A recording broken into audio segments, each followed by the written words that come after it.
Golpes, insultos, burlas y mensajes negativos. Todo esto es lo que sufre 1 de cada 5 estudiantes de entre 11 y 18 años de edad.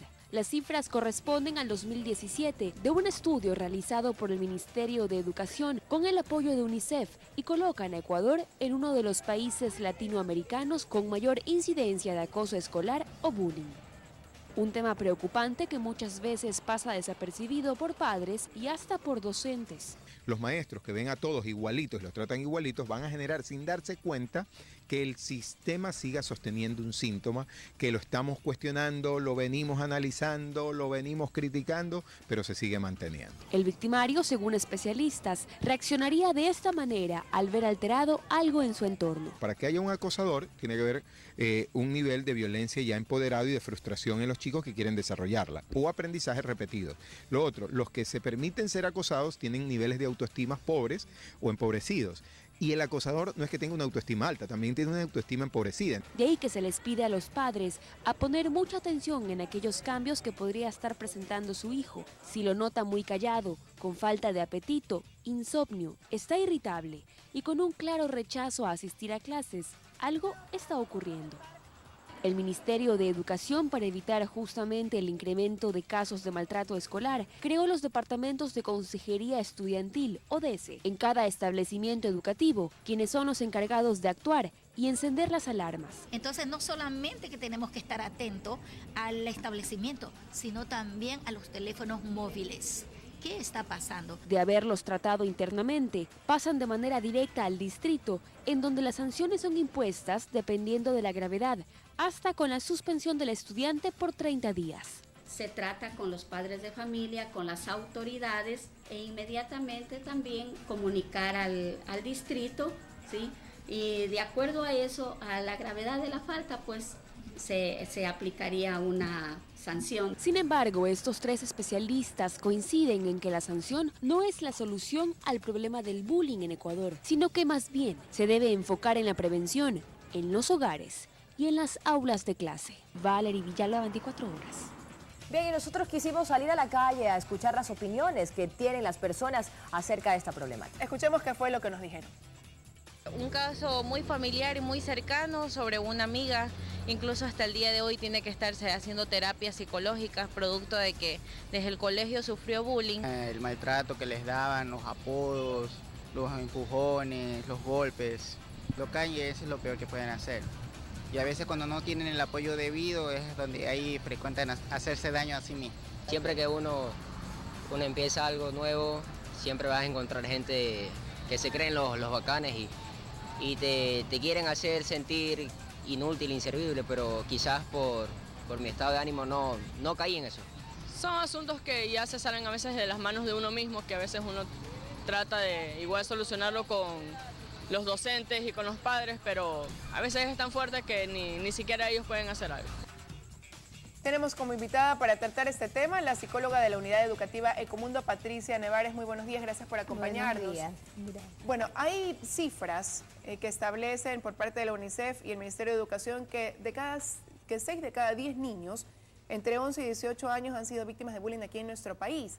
¿Cuál podría ser ahí el factor determinante para que esa estadística sea alta? Estamos hablando más de la mitad, ¿no?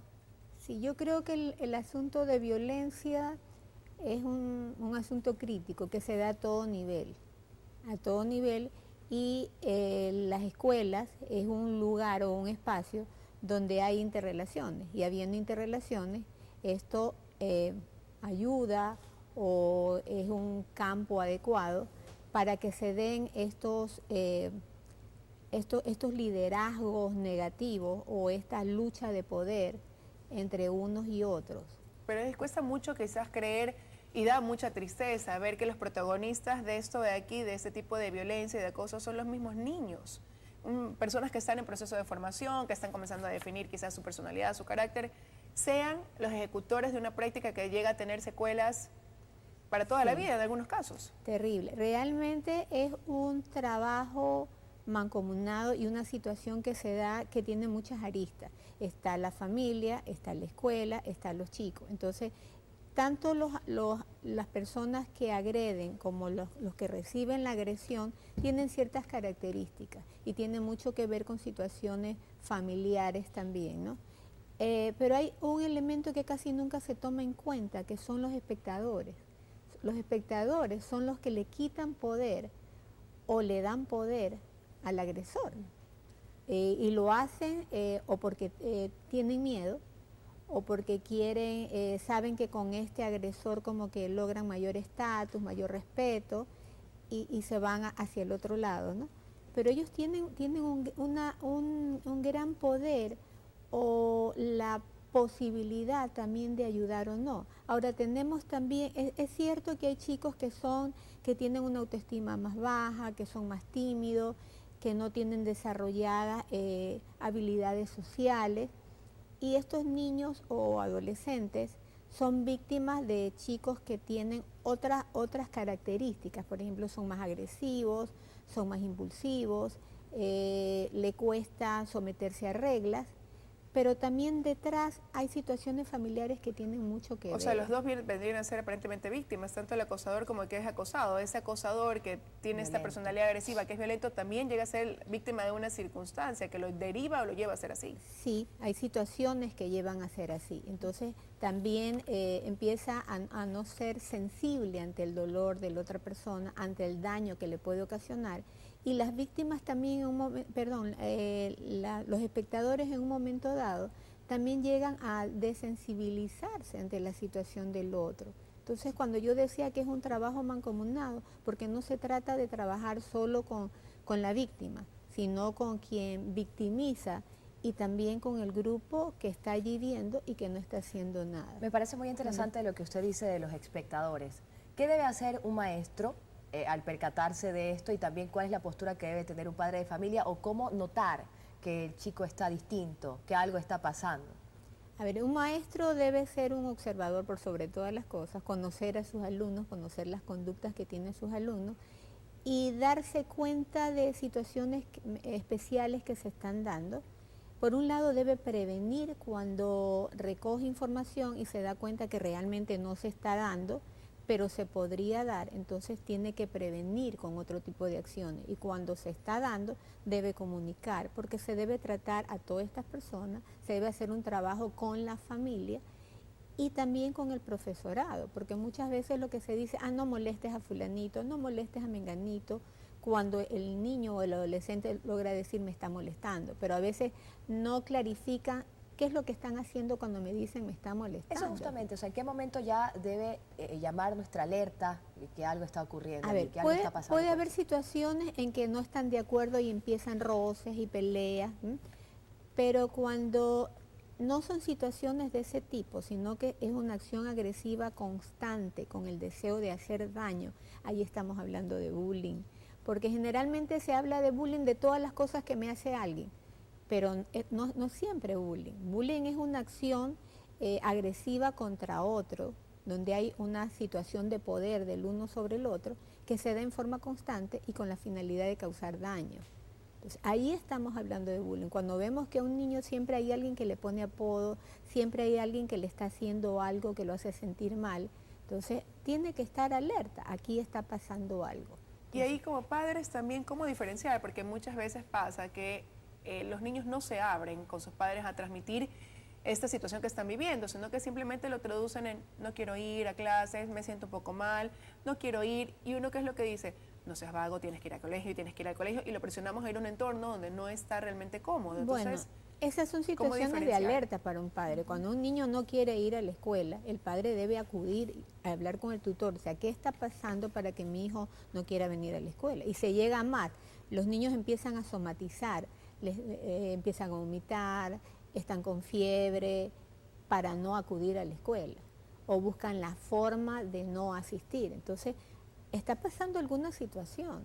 Entonces, no se trata de solamente que eres vago, sino se trata de investigar e ir a la institución educativa y preguntar qué está pasando, por qué mi hijo no quiere hablar, no quiere venir, y hablar con el DC que pueda entrevistar al niño y que pueda obtener mayor información de lo que está pasando. ¿Y cómo se puede prevenir? ¿Qué pasa si los niños estamos a inicios de clases, ¿no? O sea, quizás usted dice es el espacio donde podrían darse justamente estos conflictos. ¿Cómo prevenir o cómo yo como padre me puedo dar cuenta quizás que hay un indicio de que algo está ocurriendo con mi niño? Y más aún si es pequeño, ¿no? Y quizás no sabe cómo expresarlo bien. Bueno, los niños generalmente agredidos son niños muy sensibles. Entonces estos niños pueden tener mucho temor, pueden estar muy ansiosos o pueden volverse agresivos. Entonces son cambios en su forma de ser o su estado de ánimo que si los padres son observadores y están cerca de sus hijos, se pueden dar cuenta. Ahora yo creo que los padres también pueden ayudar a prevenir mucho antes, cuando le enseñan a los niños a respetarse en el sentido de hacerse valer, que trabajan en su autoestima, cuando los padres les ayudan a que los niños aprendan conductas asertivas y puedan decir lo que sienten, decir lo que les pasa, cuando los padres enseñan a los niños a resolver conflictos. Entonces es una forma de ir preparando a los niños ante esta situación. Pero ¿qué nos encontramos a veces con padres que van cuando los chicos cuentan en su casa, fulanito me está molestando, me está poniendo apodo? No te dejes, pégale. Entonces esta situación de pégale no es la solución, porque lo que hacemos es aumentar más la agresividad o la violencia en la relación entre pares. Ahora, ¿cuál debe ser ya la vía, la actitud, el comportamiento una vez que ha sido plenamente identificado que nuestro hijo es víctima de bullying? Yo creo que además de hablar con este niño, de tener entrevistas, yo creo que hay que protegerlo, hay que trabajar con todas estas conductas asertivas, hay que buscarle acompañamientos mientras el niño está aprendiendo, a lo mejor buscar ayuda psicológica si es necesario, externa. ¿Pero hay que abrirlo a ese plantel o él debe permanecer en el ambiente que para él se ha convertido en un lugar hostil? ¿Por dónde debemos optar en ese sentido? ¿Pedir un cambio a lo mejor de paralelo? ¿Qué podemos hacer como padres? Generalmente los padres piden cambio de paralelo. Personalmente creo que no es del todo la solución. Igual se ven en el recreo, en otras actividades del colegio. No solo eso, sino que hay que enseñarle a los chicos a cómo enfrentar situaciones, porque puede ser que en esta escuela no la tenga y vaya a otra donde encuentre en otro curso las mismas situaciones y en vez de enseñarle o darle herramientas para poder enfrentarse, lo que estamos haciendo es lo cambiamos, pero no le ayudamos a cómo enfrentarse a la vida. Entonces yo creo que por ahí no debe ir la solución. Ahora, yo es un trabajo entre todos, con los padres, es un trabajo padres, maestros, estudiantes. Cuando hablo de estudiantes hablo de los agresores, de los agredidos y de las personas que Pero se requiere una observan. especie de terapia, de asistencia hasta cierto punto psicopedagógica, no lo sé. ¿Con respecto a quién? ¿Con el hay, niño agredido? A los sí. dos, diría yo, al niño agredido y al niño que agresor ha sido, también. Y un trabajo con los padres. Y con los demás alumnos. Yo quisiera entender la magnitud de las consecuencias. Escuchábamos a una de las personas que entrevistamos y decía, bueno, tengo un amigo mayor, ya adulto, que aún necesita terapia psicológica justamente por lo que vivió cuando era pequeño. Eso que vamos arrastrando desde la niñez, o sea, es muy probable que se dé justamente por este tipo de comportamientos. Las consecuencias pueden ser nefastas, dependiendo de si ese niño ha tenido ayuda o no, y del tipo de personalidad que tenga y del acompañamiento que le preste también la escuela y la familia. Algo que además de que se dé en el colegio, bueno, tiene que ver con los alumnos, es este cyberbullying, los memes que mandan a los otros compañeros, los rumores que esparcen por las redes sociales, hacen un daño terrible y no hay cómo borrar ya una vez que se esparce, por ejemplo, un rumor o se manda un meme. Yo lo puedo borrar, pero ya lo vieron un montón de personas. Entonces, sí, eso tiene una consecuencia nefasta, una consecuencia terrible para los niños. Por eso es importante trabajar con esos niños, para que puedan ir adquiriendo herramientas, valorándose mucho más, teniendo una autoestima mejor, ir adquiriendo herramientas asertivas para hacer frente a situaciones, de poder decir no me moleste o no hagas algo que me molesta, o poder comunicarse con la persona mayor que lo puede ayudar. ¿Usted dentro de lo que ha observado cree que lo estamos haciendo bien? ¿Que los maestros lo estamos haciendo bien? ¿Que los adultos lo estamos haciendo bien? Creo que se está cambiando un poco la postura respecto a eso, pero todavía hay que trabajar mucho en ese sentido. Todavía hay situaciones, digamos, es difícil erradicarlo. ¿Por qué? Porque vivimos en un medio donde se ve la violencia, donde sobre todo los chicos se pueden dar cuenta de que no siempre hay consecuencias para la persona que agrede a alguien, como lo veíamos hace poco. O sea, hay un agresor a una persona y sigue paseándose por la calle. Entonces, ¿cuál es el mensaje que le estamos dando a los chicos? Puede haber situaciones, puede haber esto, pero no pasa nada. ¿Usted qué mensaje le daría a los chicos? ¿Cómo los invita cuando tiene a alguien, me imagino, con este tipo de problemas, a reaccionar? Además de hablar individualmente con todos ellos, hablar con todo el grupo, trabajar también en todas estas formas de manejarse en las interrelaciones de manera asertiva.